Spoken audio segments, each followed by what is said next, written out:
की थी वो कंप्लीट सबको क्लियर थी, जिसमें अपन ने बुक्स को अरेंज करने वाला क्वेश्चन किया था, उसमें आपको एचसीएफ निकालना था, ठीक है, याद है?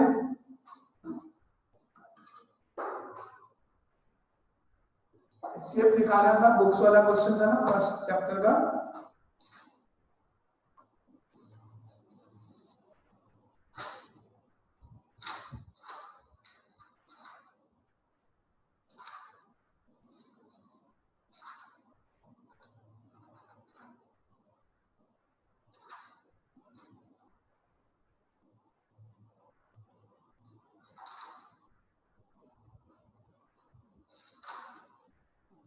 Now उसमें आपके पास था 3 sets of English, Hindi and mathematics books have to be stacked in such a way that all the books are stored topic wise and the height of each stack is the same. The number of English books is 96.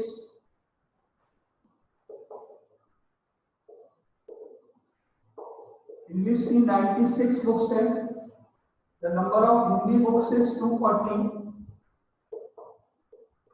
Hindi books 240 and the number of mathematics books 336. Maths की books 336 है. Assuming that the books are of the same thickness, determine the number of stacks of English, Hindi and mathematics books. हमने decide किया था पहले question में क्या निकालेंगे अपन, HCF of the numbers, HCF calculate करेंगे. ऐसा कौन सा नंबर है जो तीनों को डिवाइड करता है, हाईएस्ट नंबर. तो पहले फैक्टर्स किए 96 के, 2 से 48, 2 से 24, 2 से 12, 2 to 6, 2 से 3, ठीक है. उसके बाद हमने फैक्टर किए 240 के फैक्टर्स हुए, 2 से डिवाइड करने पर 120, 2 से डिवाइड हुआ 60, then 13, then 15, then 3 से 5, 5 से 1, लास्ट में 336 है. 2 से डिवाइड करने पर 1, 2 6 12 and 8, 2 से 84, 2 से डिवाइड 42, 2 से डिवाइड 21, 3 से 7, 7 से 1. ये अपना डिवीजन वाला पॉइंट हुआ. अब जब अपन एचसीएफ निकालेंगे तो इसको कैसे लिखते हैं, 96 को लिखेंगे फैक्टर्स हुए इसके 1 2 3 4 5 और यहां से 3 से 1, तो 5 2 to the power 5 into 3, 240 के फैक्टर्स हो गए 1 2 3 4, 2 to the power 4 into 3 into 5 और 336 के फैक्टर्स हो गए 1 2 3 4, 2 to the power 4 into 3 और into 7. अब इसका HCF कैलकुलेट करेंगे. HCF इज इक्वल टू, देखो कॉमन पार्ट ये हो गया. कॉमन पार्ट में अपन HCF में कौन सा मिनिमम पावर लेते हैं, 2 to the power 4 आ जाएगा मिनिमम पावर, 5 पावर है 4 है 4 है, minimum power is 4, 2 to the power 4, 3 3 3, एक 3 कॉमन हो गया हममें से, बस 5 और 7 तो ले जाएगा. तो ये हो गया आपका HCF is equal to 2 to the power 4 16 into 3, that is equal to 48. यानी कि आपका आंसर हुआ 48. क्या फाइंड करना था इस क्वेश्चन में आपको, determine the number of stacks of English and so on. English books के कितने कॉलम बनेंगे, कितने स्टैक्स बनेंगे, इस तरह से stack 1, stack 2 and so on. ये आपको बताना नंबर ऑफ स्टैक्स कितने बने, लेकिन ये आंसर नहीं हुआ. ये क्या डिनोट करता है, number of books in each stack. इस कॉलम में कितनी बुक्स रखेंगे अपन, 48. तो क्या आपने जो एचसीएफ निकाला, ये बुक्स है, ये सारी बुक्स का एचसीएफ निकाला, आंसर भी तो बुक्स को ही डिनोट करेगा. आपने जो एचसीएफ निकाला वो इन नंबर्स का रहेगा और ये नंबर बुक्स को डिनोट करेगा, नंबर ऑफ बुक्स को डिनोट. आपका आंसर क्या आएगा, 48 बुक्स होगा. अभी अपन निकालने जा रहे हैं ऐसे नंबर ऑफ स्टैक्स निकालने के लिए. अभी अपना आंसर हुआ 48 books in each stack. Her column में 48 बुक्स होगी. ये आपका एक कॉलम है, 1 2 3 ऐसे आपकी 48 बुक्स का एक कॉलम है. अब आपके पास 96 बुक्स थी, कौन से सब्जेक्ट की? इंग्लिश की बुक्स थी 96, तो हम लिखेंगे number of stacks of English books is equal to 96 divided by 48, that is equal to 2. ठीक है, 2 स्टेप्स बनेंगे, 2 कॉलम्स बनेंगे। ये एक कॉलम बनेगा जिसमें 48 बुक्स होगी, अनदर कॉलम बनेगा इसके पास में 48 बुक्स का, और ये कहेगा इंग्लिश की बुक्स कंप्लीट 96 बुक्स है, दो कॉलम में 96 बुक्स आ जाएंगे। अब आता है next, number of steps of Hindi books. Hindi books के कितने स्टेप्स बने? Number of steps of Hindi books, Hindi की बुक्स की 336, 240, तो 240 divided by 48, 240 divided by 48, that is equal to 5। ठीक है, 5 स्टेप्स बनेंगे इनके लिए। And similarly number of books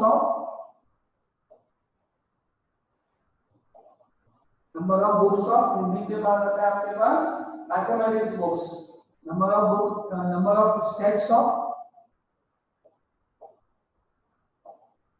maths books, that is 336 divided by 48, 336 divided by 48 और डिवाइड करने पर आएगा 7 स्टेप्स बनेंगे इसके आंसर। क्लियर? जो आपका 48 है वो क्या है? 48 बुक्स इन ईच स्टेप। और अब अपना आंसर क्या डिनोट करता है? Number of steps required for maths books और English books and for Hindi books. ठीक है, क्लियर? दोनों पूरी information 48 books in each step and number of steps यहाँ। Now doubt, any doubt? कुछ पूछना है किसी को? कोई डाउट है किसी को? सर हाँ सर, इसमें ये हाइट का रिलेशन कहाँ पर आ रहा है? हाइट का रिलेशन ये हुआ कि अगर आपने एक ये कॉलम बनाया, इस कॉलम में आपने एक बुक क्या रखी? Second, third, fourth, fifth, sixth, 7, ये आपने सपोज 7 बुक्स रखी, तो ये इसकी हाइट हो गई सिस्टम। ठीक है, ये आपने अनदर कॉलम बनाया, इसमें आपने रखी 1 2 3 4 बुक्स रखी आपने, तो इसकी हाइट हो गई कितनी? दोनों की हाइट सेम नहीं है, तो सेम हाइट होने के लिए क्या करना पड़ेगा मुझे? क्या करना पड़ेगा कि हाइट सेम हो जाए? अगर मैं इस दोनों में 7 बुक्स होनी चाहिए। यस, दोनों में सेम नंबर ऑफ बुक्स रखनी पड़ेगी, क्योंकि आपको क्वेश्चन में क्या लिखा हुआ था? क्वेश्चन के अंदर स्टार्टिंग में कि all the books are stored topic wise and the length of each stack is the same, आपको सेम रखनी है। अब आप ये मान के चलो कि मैं आपने अगर यहाँ 7 बुक्स रख दी, यहाँ 4 बुक्स रख दी, तो हाइट डिफर करेगी, तो पॉसिबिलिटी, तो मुझे इस वाले कॉलम में भी 7 बुक्स रखनी पड़ेगी, ये मतलब, यानी हर स्टेप में एक ही फिगर आना चाहिए, एक ही नंबर ऑफ बुक्स का आना चाहिए। अपने जो आंसर निकाला वो क्या डिनोट करता है? फर्स्ट स्टेप में कितनी बुक्स? 48, सेकंड में 48, थर्ड में 48, फोर्थ में 48 एंड सो ऑन। तो इससे क्या होगा? Height of each step will be same, और सबकी हाइट सेम रहेगी, ये मतलब है इसका। मतलब इसका इनडायरेक्टली मतलब क्या है कि हर स्टेप में सेम नंबर ऑफ बुक्स आनी चाहिए, ऐसा नहीं कि इसमें 48 रख दी, नेक्स्ट में 40 रख दी, ऐसा नहीं, सब में एक सी बुक्स आनी चाहिए। क्लियर? और कोई डाउट नहीं? क्लियर ये क्वेश्चन सबको? ठीक है सर, एक अलग क्वेश्चन का डाउट है। आप बोलो सर, ये एनसीईआरटी का एक क्वेश्चन है, check whether 6n can end with the digit 0 for any natural number n।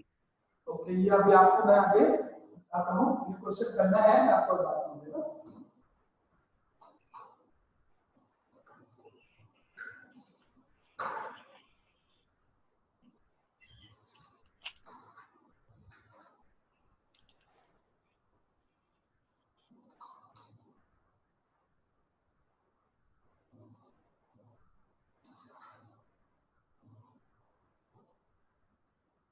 देखो एक अपना यहाँ पर क्वेश्चन है,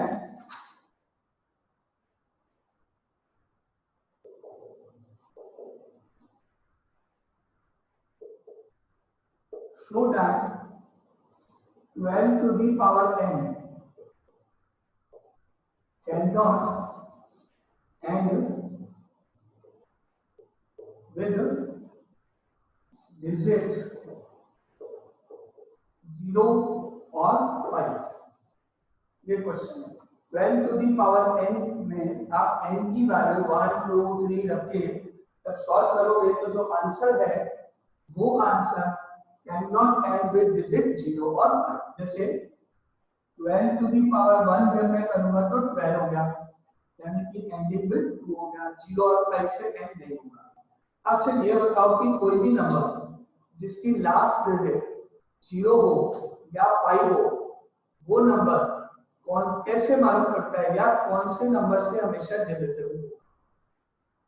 A number whose last digit is either 0 or 5 is always divisible by 5. 5. Correct answer is always divisible by 5. 5, 10, 15, 20 and so on. अगर मैंने आपसे पूछा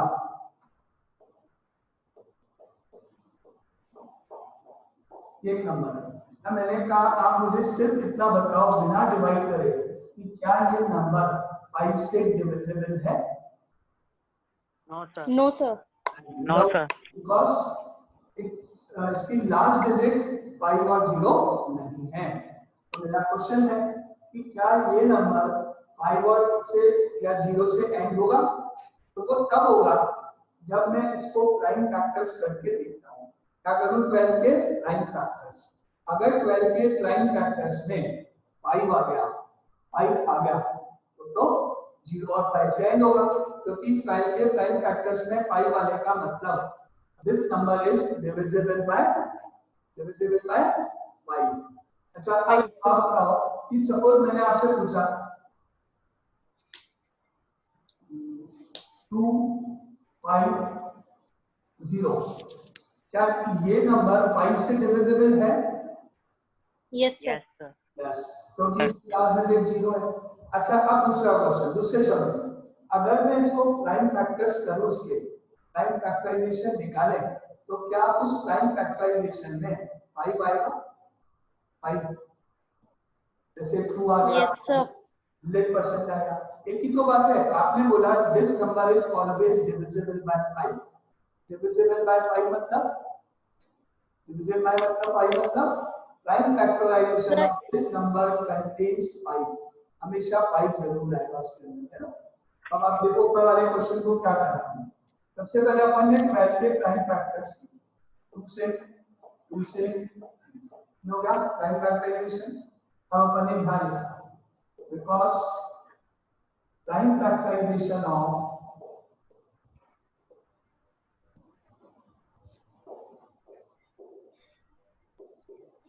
prime factorization of 12 is 2 to the power 2 into 3। ये लिखा मैंने, ठीक है। इसके बाद because prime factorization of 12 is 2 to the power 2 into 3 which does not contain 5, जिसके अंदर कोई 5 नहीं आ रहा है, और जब 5 नहीं आ रहा है तो that means it is not divisible by 5। अगर 5 इसको प्राइम फैक्टर्स में इंक्लूड नहीं है, अब ये किस से डिवाइड होगा? 2 से होगा, 3 से होगा, 2 का स्क्वायर 4 से होगा, 2 into 3 6, 5 से नहीं होगा क्योंकि इसमें 5 नहीं आ रहा है। It does not contain 5, therefore 12 to the power n is not divisible by 5।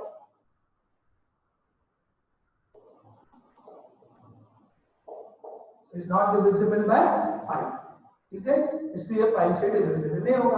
और अभी आप लोगों ने मुझे बताया कि अगर कोई नंबर 5 से डिविजिबल नहीं है तो उसकी लास्ट डिजिट कभी भी 0 और 5 नहीं हो सकती। किसी भी नंबर की लास्ट डिजिट 0 और 5 कब होगी? जब वो नंबर 5 से डिविजिबल हो। इन अदर वर्ड्स जब उसके प्राइम फैक्टराइजेशन में 5 या 5 की कुछ पावर आए, तो अपन ने करके देखा नहीं आए, ठीक है। तो हम कह सकते हैं कि therefore 12 to the power n never cannot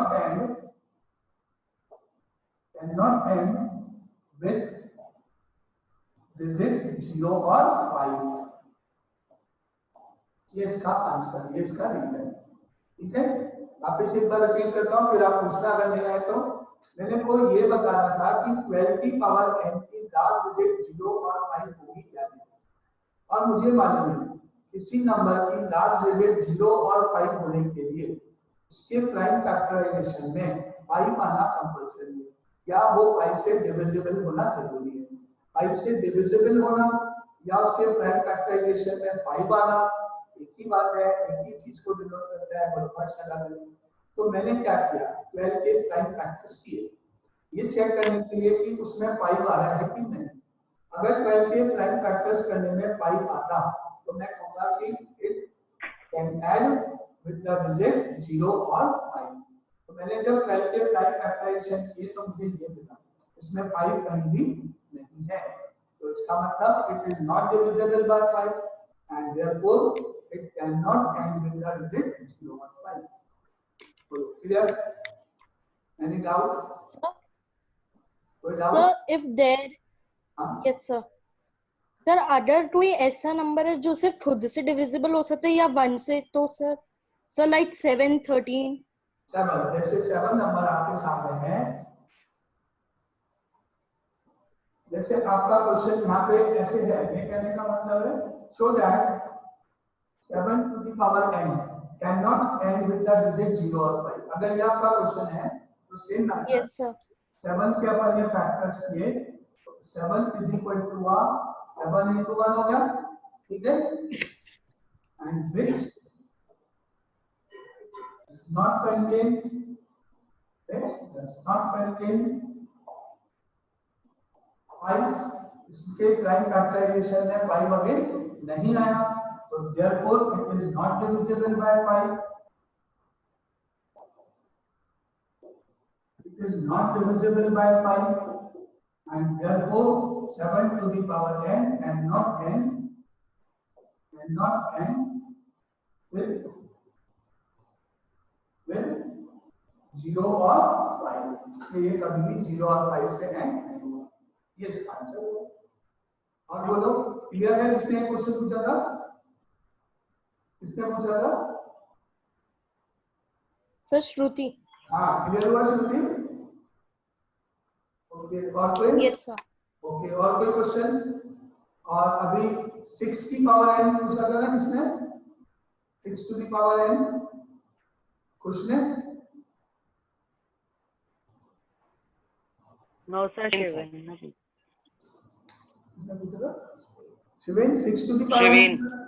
शिवेन तुमने पूछा था? Yes sir.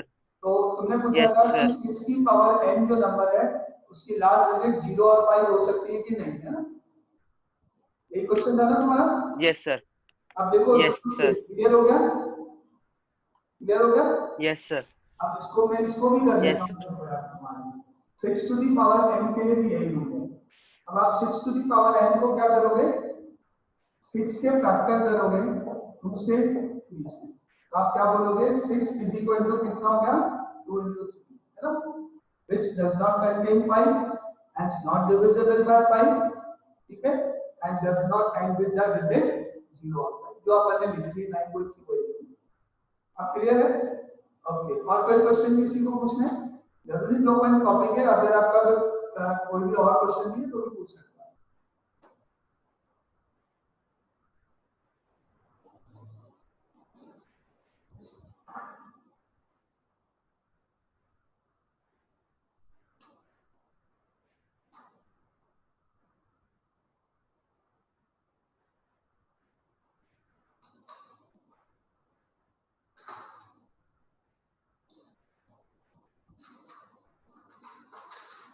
नाउ अब आगे चलते हैं वापस एचसीएफ एलसीएफ की वर्ड प्रॉब्लम जो अपन ने की थी।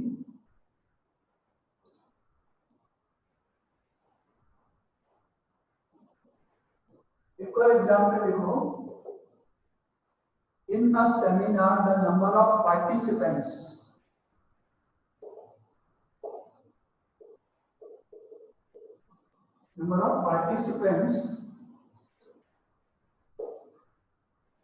in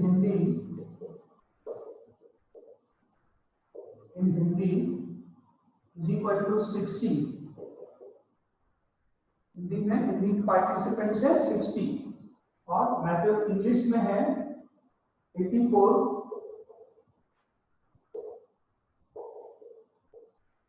और मैथमेटिक्स में है 108. Find the minimum number of rooms required.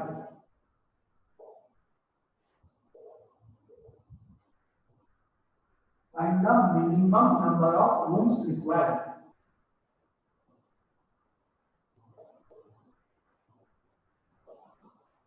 Minimum number of rooms required if in each room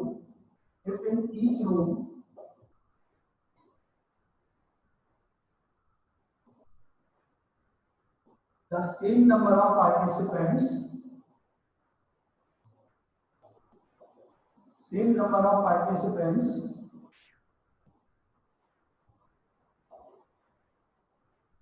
are to be seated.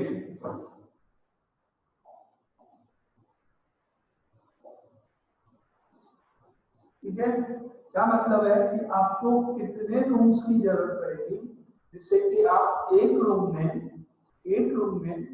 जितने कैंडिडेट्स रखोगे दूसरे रूम में भी उतने ही कैंडिडेट्स, तीसरे रूम में भी उतने ही कैंडिडेट्स एंड सो ऑन. और सेम जो आपके पास जैसे इंग्लिश के कैंडिडेट्स है तो वो एक ही रूम में होने चाहिए, साथ मिक्स नहीं करना, इंग्लिश मैथ सब मिक्सिंग करना.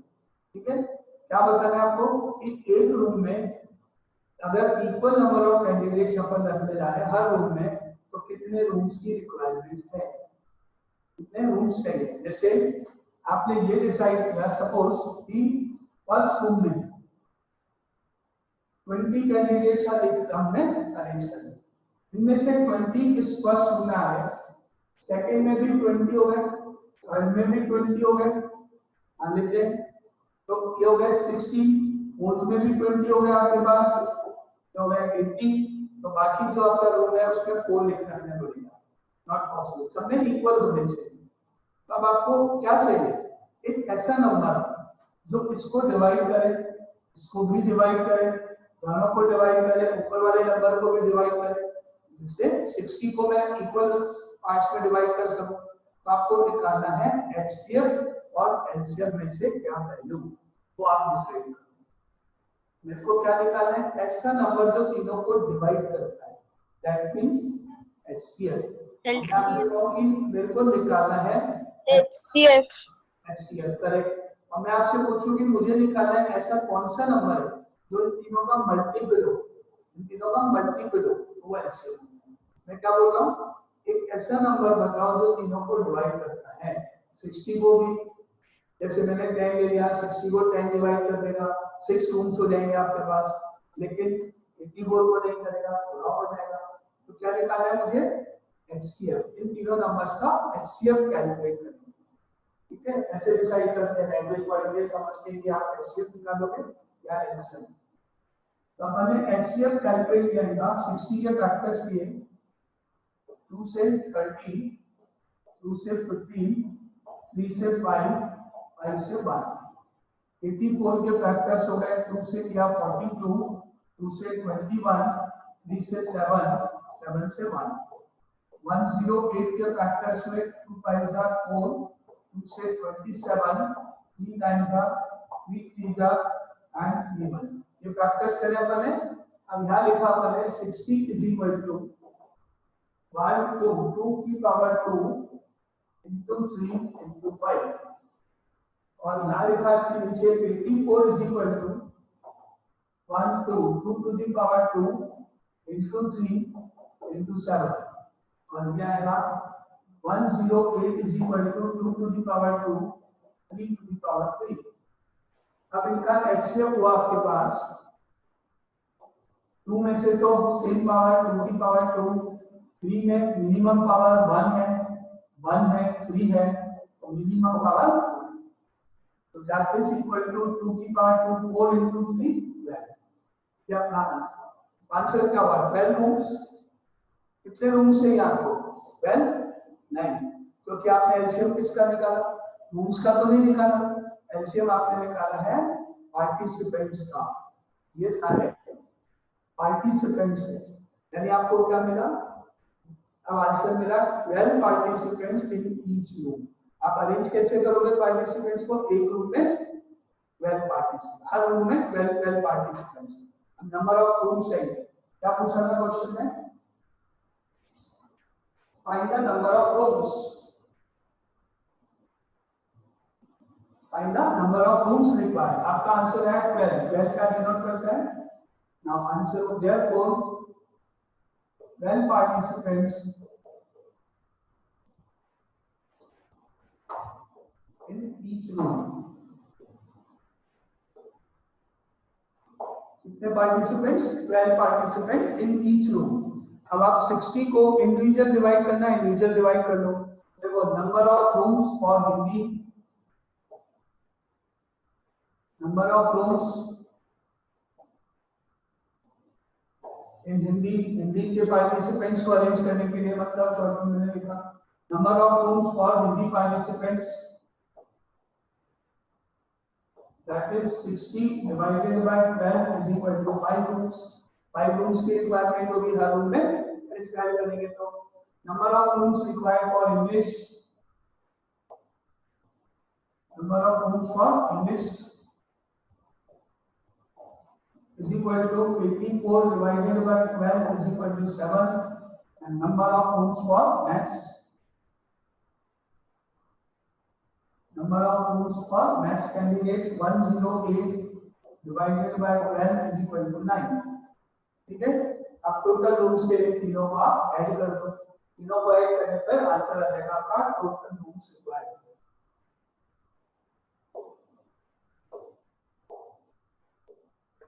Total rooms required 5 plus 7 plus 9, 7 plus 5 12, 12 plus 9 21। Answer 21 rooms की आपको रिक्वायरमेंट है। हर रूम में 12 कैंडिडेट्स होंगे, 5 रूम्स चाहिए हिंदी कैंडिडेट्स को अरेंज करने के लिए, इंग्लिश कैंडिडेट्स के लिए 7 रूम्स की रिक्वायरमेंट है, मैथ्स कैंडिडेट्स के लिए 9 रूम्स की रिक्वायरमेंट। हर इंफॉर्मेशन आपके सामने है, क्लियर। अब बोलो कोई डाउट सर इसमें, सर क्वेश्चन में अपन से ये थोड़ा ना पूछा कि हर सब्जेक्ट में, हर सब्जेक्ट के हिसाब से कितने, ये वाला स्टेप, बिल्कुल ये वाला स्टेप स्किप कर सकते हैं ना। ये जरूरी नहीं है कि आप ये निकालो, ये आप कंपलसरी नहीं है ये निकालना, आप ऐसे भी कर सकते हो। 60 को 10, यस सर, 84 को 108 को तीनों को ऐड कर लो पहले, फिर 12 से डिवाइड कर दो। ऐसा करने पर आपको सीधा आंसर 21 मिल जाएगा। ये भी कर सकते हो। ये मैंने इसलिए निकाला कि 60 में 12 का डिवाइड करना ज्यादा इजी है, ऐड करके भी कर सकते हो, लेकिन ये इजीली डिवाइड हो गया। ऐसे ये भी इजीली डिवाइड हो गया, 12 से बन गया, टेबल आ रहा है, ये भी टेबल आ रहा है, ये डिवाइड हो गया। अब ऐड करो, एक ही बात, एडिशन पहले डिवीजन बाद में, ठीक है, या डिवीजन इंडिविजुअली पहले एडिशन बाद में, एक ही बात है। कैसे भी करो, चॉइस आपकी है। इससे क्या होगा, और पिक्चर क्लियर हो गई कि भाई इंग्लिश के कैंडिडेट्स के लिए कितने चाहिए, वो मैंने इसलिए एक्सप्लेन करने के लिए आपको ये भी कर दिया। और कोई डाउट किसी को, क्लियर? शिवेन हाँ बोलो सर।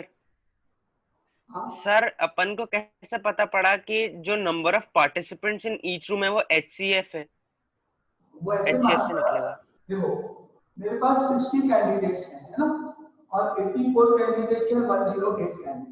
अब क्वेश्चन का क्या मतलब, मैं चाहता हूं कि इन 60 कैंडिडेट्स को अलग-अलग रूम्स में अरेंज करो।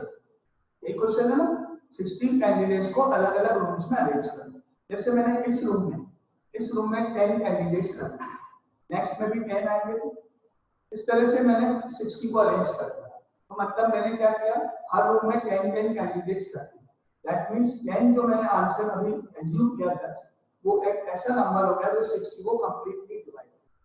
अगर मैं चाहता हूँ 60 स्टूडेंट्स को डिवाइड कर दूं अलग-अलग कैटेगरी वाइज, अलग-अलग ग्रुप में, तो मेरे को क्या निकालना पड़ेगा, एक ऐसा नंबर जो 60 को डिवाइड करे। इसी तरह 184 को मैं अलग अलग ग्रुप बनाना चाहता हूँ, मतलब डिवाइड करना चाहता हूँ 84 को टाइम में अलग अलग ग्रुप्स में, तो मुझे एक ऐसे नंबर की जरूरत है जो 84 को कंप्लीटली डिवाइड करे।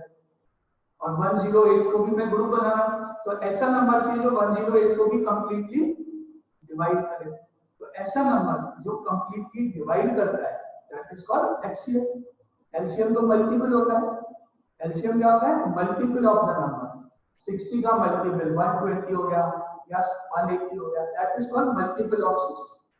और मैंने जो आंसर निकाला है वो क्या निकाला है, डिवाइजर निकाला। डिवाइजर मतलब एचसीएफ, हाईएस्ट कॉमन फैक्टर।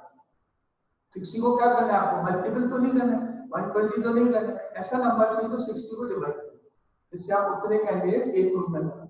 इस तरह से आपको मालूम है। क्लियर? और कोई डाउट? एचसीएफ क्यों निकाला अपन ने, क्योंकि हमको चाहिए एक ऐसा नंबर जो इन तीनों को डिवाइड करे, that is called HCF, divisor, common factor.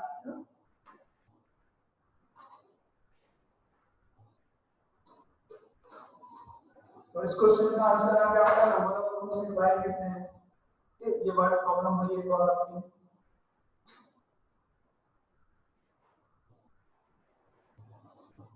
ना एक बार एक स्कूल में एक सेक्शन ए है, सेक्शन ए में 32 स्टूडेंट्स हैं, 32 स्टूडेंट्स हैं, और सेक्शन बी में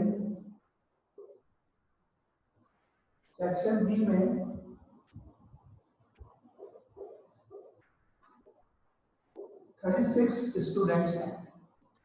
determine the minimum number of books.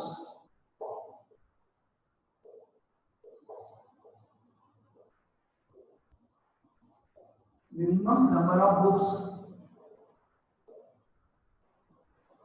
minimum number of books required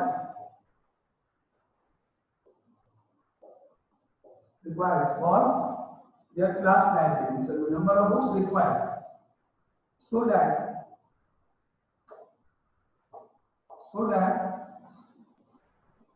they can be distributed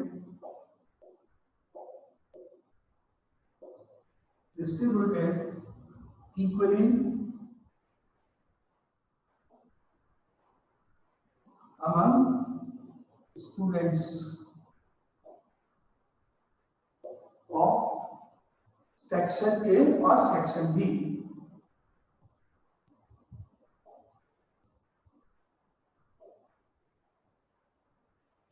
अब आप सोचो इसमें एचसीएफ आएगा, कैल्शियम आएगा। पहले मुझे चाहिए कि लाइब्रेरी में, स्कूल की लाइब्रेरी में कितनी बुक्स मैं रख दूं ले जाके, कितनी बुक्स रख दूं लाइब्रेरी में, जिससे कि वो बुक्स इक्वली डिवाइड की जा सके 32 स्टूडेंट्स में। मैं आपसे कोई पूछ रहा हूँ, एक ऐसा नंबर बताओ जो 32 को कंप्लीटली डिवाइड करे, या तो क्वेश्चन ये हुआ, या एक ऐसा नंबर बताओ जिस नंबर में 32 से डिवाइड करना पड़ेगा।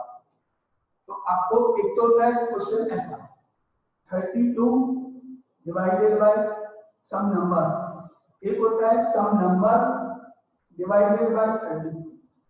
अगर आप 32 में किसी नंबर का डिवाइड करने जा रहे हो, दैट मींस एचसीएफ निकालने जा रहे हो, 32 को डिवाइड कर लो पर्टिकुलर, और किसी पर्टिकुलर नंबर में 32 का डिवाइड करना है इस क्वेश्चन में, तो एलसीएम 32 का मल्टीपल आएगा ना, वो 64 आएगा या कुछ आएगा, तभी तो डिवाइड होगा पूरा। तो आपको यहाँ क्या चाहिए, 32 स्टूडेंट्स को डिवाइड करना है, या नंबर ऑफ बुक्स बहुत सारी लेके उनको 32 में डिवाइड करना है। आप क्या करोगे, आपने लाइब्रेरी में 64 बुक्स डाली, 64 बुक्स रख दी, सपोज कितनी बुक रख दी, 64 रख दी, ठीक है। अब आपने क्या किया, 32 स्टूडेंट्स है ना, उनमें से एक स्टूडेंट को 2-2 बुक देते गए, हर स्टूडेंट को कितनी बुक देते गए, 2 बुक देते, 2 बुक्स पर स्टूडेंट दे दिया, तो आपकी 64 बुक्स 32 में डिवाइड होगी पूरी, ठीक है। लेकिन वो 64 बुक्स आपकी 36 स्टूडेंट में डिवाइड नहीं होगी, दोनों में होनी चाहिए। अगर मेरे पास 64 हुई तो 36 में डिवाइड होगी। अब आप मुझे सिर्फ इतना सोचना, गौर से ध्यान से, आप क्या करने जा रहे हो, 32 को डिवाइड करने जा रहे हो, या किसी अदर नंबर को 32 से डिवाइड करना है, बस 32 में किसी का डिवाइड करना है तो एलसीएम, किसी अदर नंबर में 32 को डिवाइड करना है तो एलसीएम। क्या निकालूं, एलसीएम या एचसीएफ? एलसीएम। एलसीएम। ये यहाँ चलिए मल्टीपल 64 बुक्स हो सकती है मेरे पास, 2 बुक्स पर स्टूडेंट बनेगा, मोर देन एक ऐसा नंबर चाहिए जिस नंबर में 32 का भी और 36 का भी डिवाइड चाहिए। A number which is divisible by both 32 and 36, that is called a multiple of 32 and 36. ऐसा नंबर जो 32, 36 दोनों से डिवाइड हो जाए। समझ आ रहा है? पहले मैंने क्या किया था, a number which divides both 32 and 36, a number which divides 32 and 36 both, that is LCM.